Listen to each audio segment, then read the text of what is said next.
A brief history of visitation to the Earth. To understand the present and to be prepared for the future, there are certain things from the past that must be clarified and that you must learn to see. The first is that the world has been visited for a very long time. These visitations have been from a number of different races for different purposes. Some have come here to gain biological samples from the immensely rich diversity of life in the world.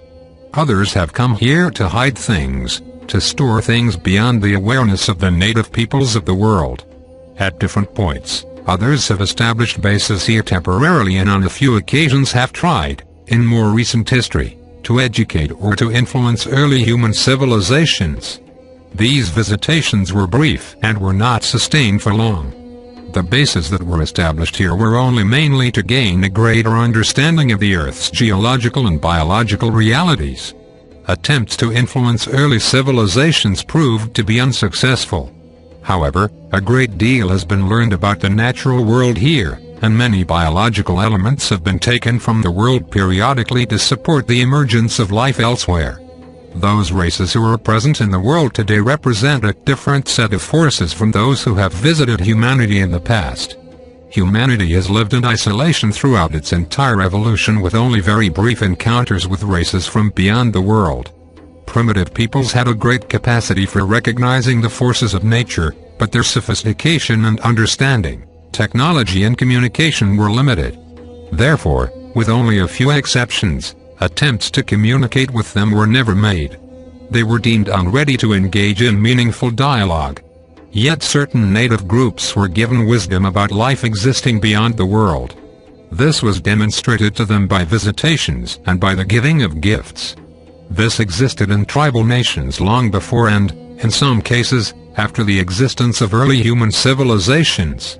Since technology is a very important part of life in the universe, particularly regarding travel and communication, attempts to influence these early civilizations proved to be unsuccessful.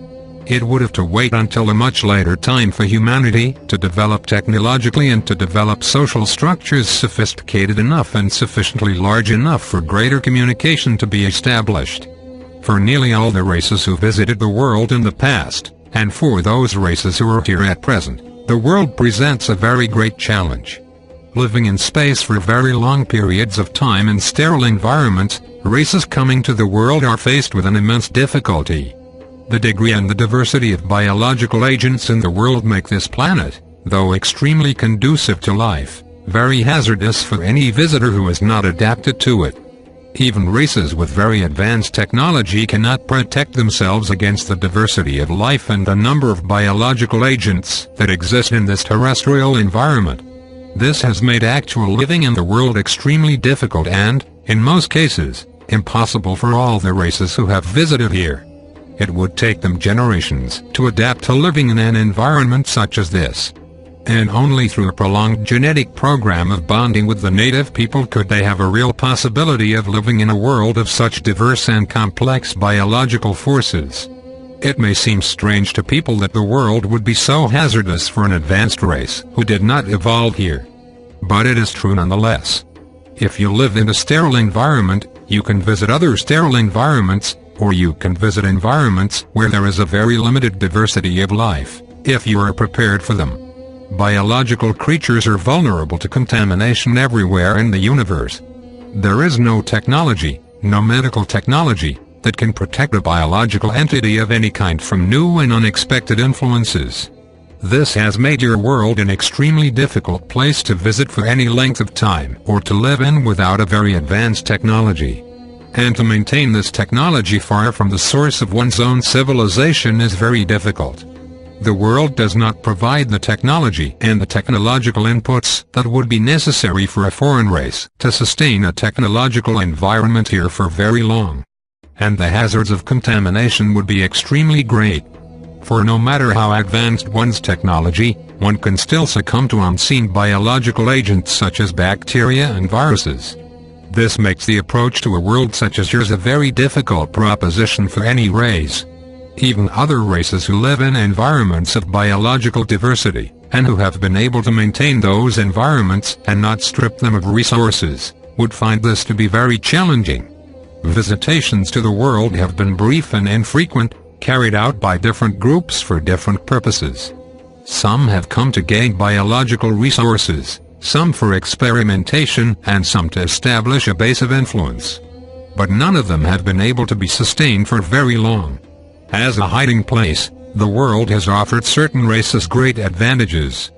Being densely covered with foliage in many places, and inhabited by native peoples who were superstitious and whose existence was very local within certain areas, has made it possible to hide things of great value here, and certain races have taken advantage of this. Even today there are things hidden in the world beyond human awareness that have been here for a very long time.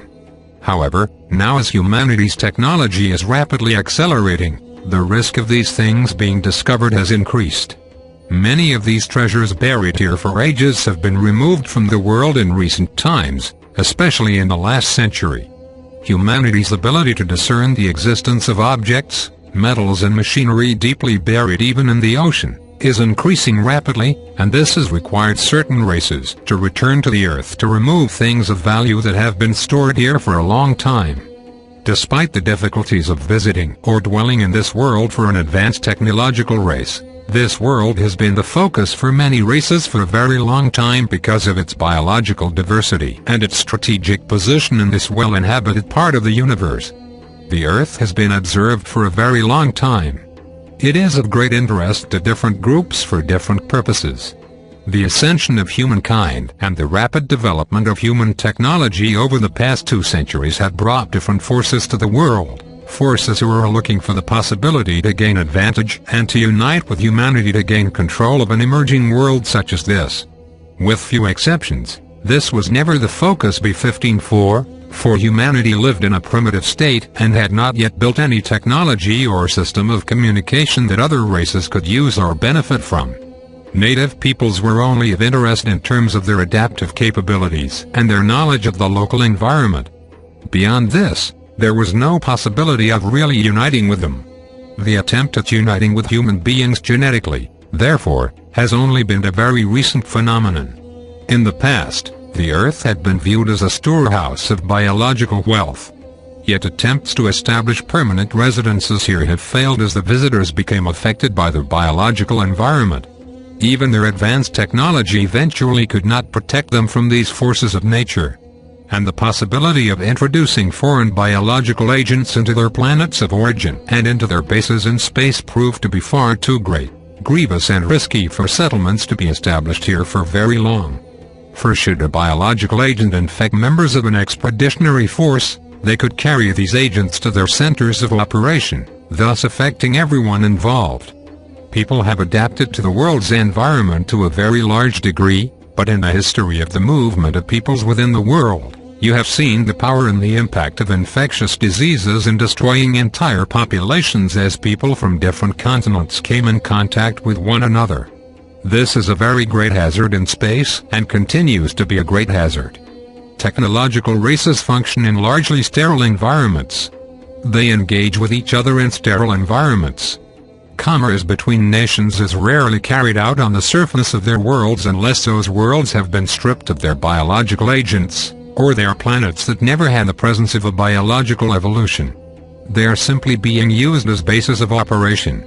In the affairs of engagement and commerce in the universe, contact is nearly always made on board craft of some kind or in environments that are well protected and secure from the invasion of other biological agents.